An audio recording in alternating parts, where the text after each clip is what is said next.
Les municipalités des Laurentides sont et seront exposées aux impacts des changements climatiques et leur champ de compétences les positionne comme des acteurs incontournables dans l'action climatique, bien que cela représente des coûts importants que plusieurs voudraient éviter ou reporter.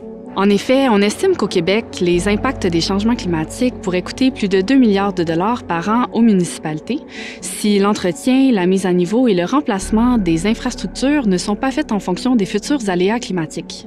Toutefois, l'inaction coûtera encore plus cher aux municipalités, mettant en péril les fonds nécessaires au maintien des services essentiels. En effet, en misant sur l'adaptation et la réduction, jusqu'à 75 % des coûts pourraient être évités.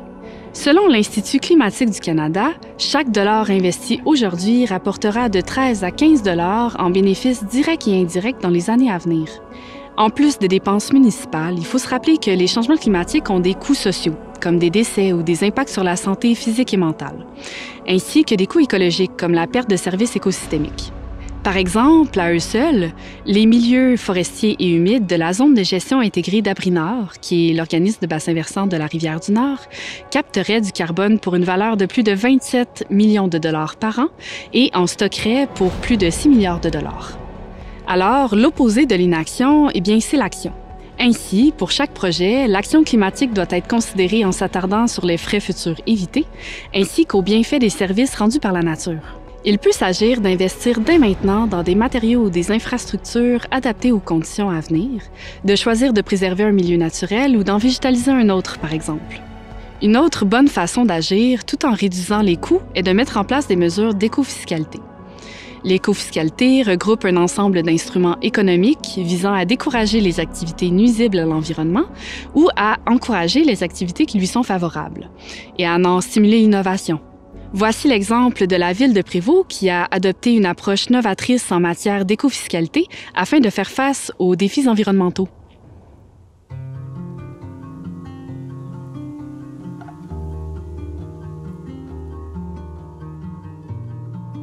Depuis 2017, les villes ont le pouvoir d'appliquer une redevance réglementaire en autant que c'est dans leur domaine de compétence. Nous, on l'a fait pour les matières résiduelles.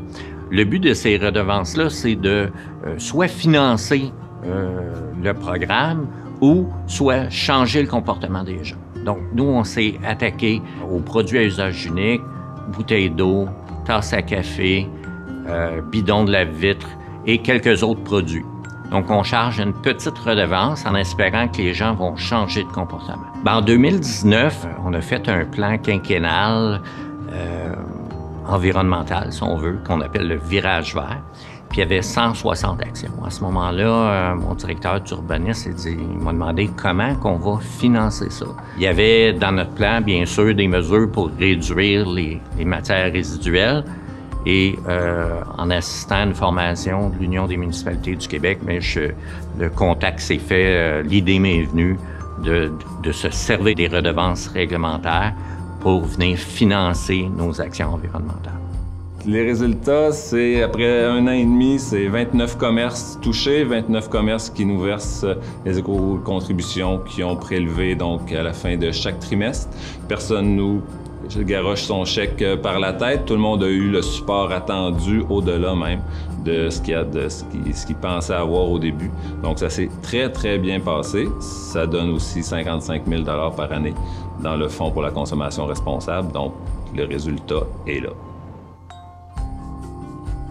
Ça nous aide à financer, bien sûr, des projets, des mesures. En fait, on nous a dit que cet argent-là va à 100 % dans un fonds, le Fonds pour la consommation responsable.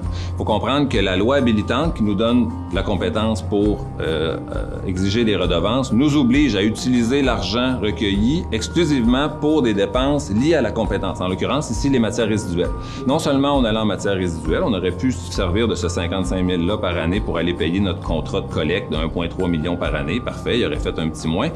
On a décidé que cet argent-là allait être utilisé exclusivement en projets qui touchent la réduction des matières. Cet argent-là est aussi géré par un comité formé de citoyens et de commerçants visés qui décide quel projet on finance avec ce fonds-là.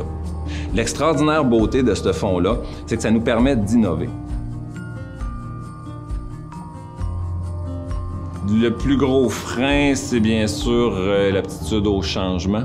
On demandait quelque chose qui n'existait pas. On demandait quelque chose que personne ne faisait, d'un peu fou, on va pas se le cacher, avec des paramètres qu'on construisait un petit peu à mesure qu'on avançait. On connaît pas la vie d'un commerçant, donc on s'est collé sur eux pour avoir leur réalité, mais bien sûr, ça impliquait des changements en cours de route parce que c'est pas notre réalité, fait qu'on s'est assis avec eux autres. C'est aussi ce qui a fait en sorte de passer justement cette psychose du changement, donc d'arriver avec un résultat final rapidement, parce que ça s'est fait quand même relativement rapidement, la mise en place de la chose.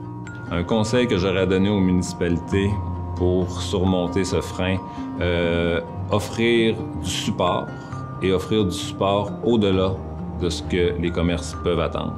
Donc, offrir des moyens de communication adaptés, ne pas se penser commerçant aussi, donc se fier à eux pour avoir leur réalité puis leurs ajustements. Ne pas déjà penser à quelque chose de tout unique, un seul système unique. Il faut malheureusement ou heureusement un peu adapter ça à chaque réalité de chaque commerce. Le point quand même le plus important demeure la volonté politique. Donc bien sûr, c'est un gros changement. C'est quelque chose qui se fait pas ailleurs, quelque chose d'un peu fou. Donc si le politique n'est pas 100% derrière le projet, il y a des grosses chances que le projet avorte en cours de route.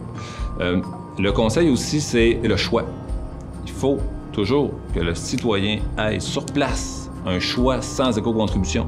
Et c'est là qu'est la beauté du projet, c'est là que se fait toute l'acceptabilité sociale.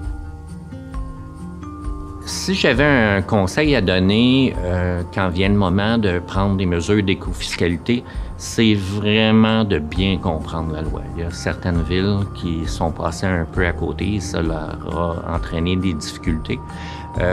Nous, à Prévost, on a quelque chose qui est déjà tout monté et notre seul souhait, c'est d'être copié.